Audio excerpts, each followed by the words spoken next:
Another victory lap in the books. Hi and hello everyone. I hope you all doing well. It's time for the album review of this Kendrick Lamar record, GNX.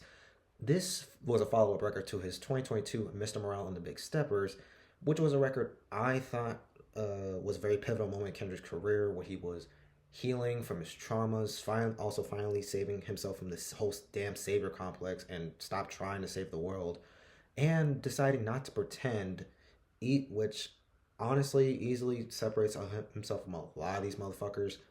And when it comes to this record in particular, GNX, I mean, it was released at an interesting point in Kendrick's career, and he had a very eventful 2024 in the spring. I mean, he had went up against, of course, the guy who's too big to fail, Drake, and he released the "Not Like Us" diss track, which pretty much took over the damn summer.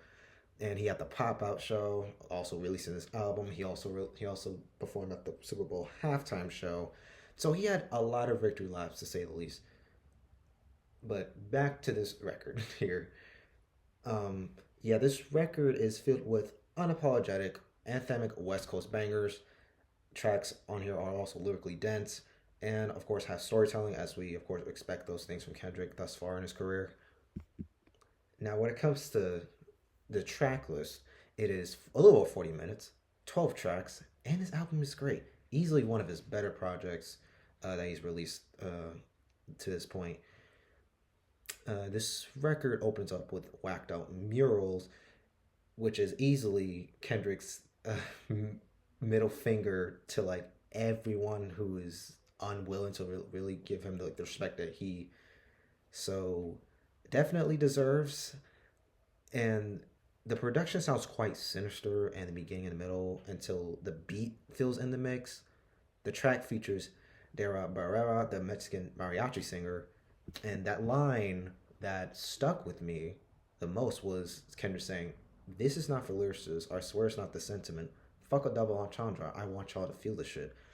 Meaning that this album's concept is that is what you see is what you get, and the title, I should have mentioned this earlier, the title refers to the whacked out murals of Kendrick that someone did in the city of Compton. Yeah, it's kind of crazy. But when it comes to the replay value on this record, I mean, the West Coast bangers really take the cake for replay value. I mean, take tracks like Squabble Up, Hey Now, TV Off, and Peekaboo. I mean, tracks like these to me kill the idea that Kendrick's music is basic and boring. I mean, Squabble Up was teased from a snippet from the Not Like Us music video. It samples Debbie Deb's vocals. Kendrick's weird refrain and tone makes it unique, in my opinion. Hey Now features uh, Dodie Six, an unknown rapper from Compton, but has gotten a lot of attention from this song.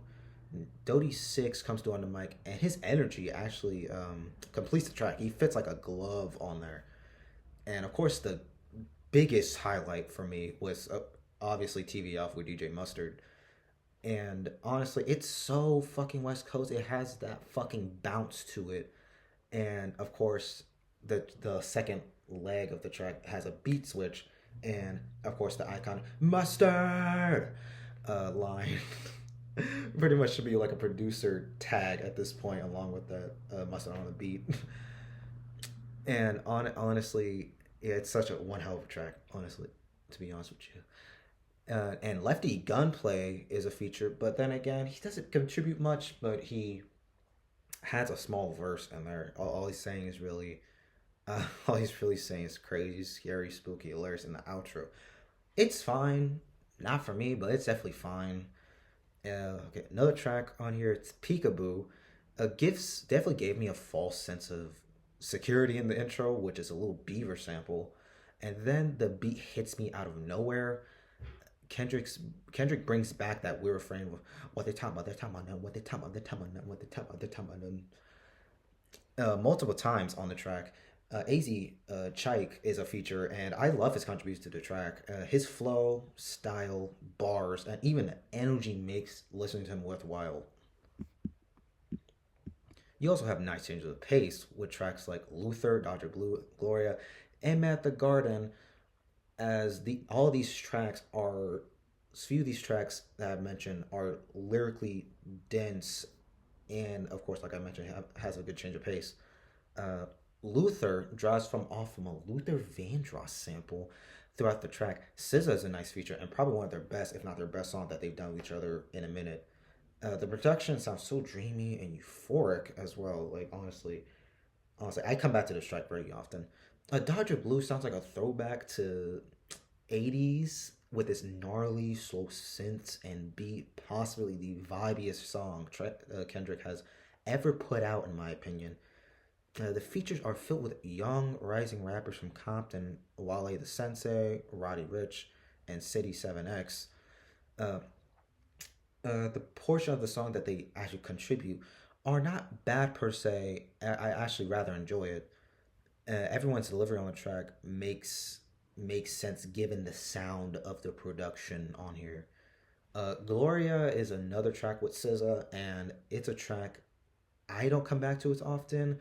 I just listen to it on the surface, but I still think it's a nice close to the album. Man at the Garden gives heavy Michael Jackson's Stranger in the Moscow vibes. The production is quite different and unique. This is like one of the more lyrically dense tracks on here, and Kendrick's topic is more about him deserving every accolade and award there is uh, at his at this point in his career. The last leg of the track builds up so much tension and ending with the question, why do you think you deserve the greatest of all time? And honestly, why doesn't he not deserve that moniker? I mean, he's done many great things up to this point and has been regarded as a rapper's rapper, hell, even an artist, and gave us some of the greatest albums, period. Um, then you have the Heart 6, which is another installment in the Heart series. Um, but this time it wasn't released as a single, it was just released at the same time of this album. And we get storytelling Drake on the state of his life at the time. The production reminds me of classic R&B and a bit of Michael Jackson, especially near the beginning. Reincarnated just oozes Tupac just based on the production. Some moments really catch my attention on the track during his third verse when he's speaking to his father about how he has helped everyone's community in any way he could. The line that really stuck with me is every person is another version of you. Really is quite obvious, but I think there's more to it than on the surface, obviously, given that it's Kendrick. And then there's title track GNX. Honestly, this track is probably my least favorite, just barely above Gloria, taking the cake. The beat is so unorthodox, but I can appreciate this risk in flow and production for Kendrick. I mean, Hitter J3, Young Threat, and Peso are nice features on the track. They complement the witty, silly, and risky type of energy and vibe next to Kendrick. It's different, but I can see the appeal in it. So GNX, a very great record. The flow, the production, the narrative, and the experimentation on a few tracks were a nice risk for Kendrick to take. I mean, it was also nice to see that Kendrick was trying to promote some of these younger Compton rappers and pushing forward in his musical boundaries by this point in his career, which I honestly was kind of hoping for after listening to Mr. Morale. And honestly, this is easily one of his best records yet, and probably on the same level as something like a Good Kid, Mad City, for example. But even when saying that, I think it might be like the best thing he's released since T-Pap. Like this record is easily like the best flow of tracks I've heard from Kendrick in a while.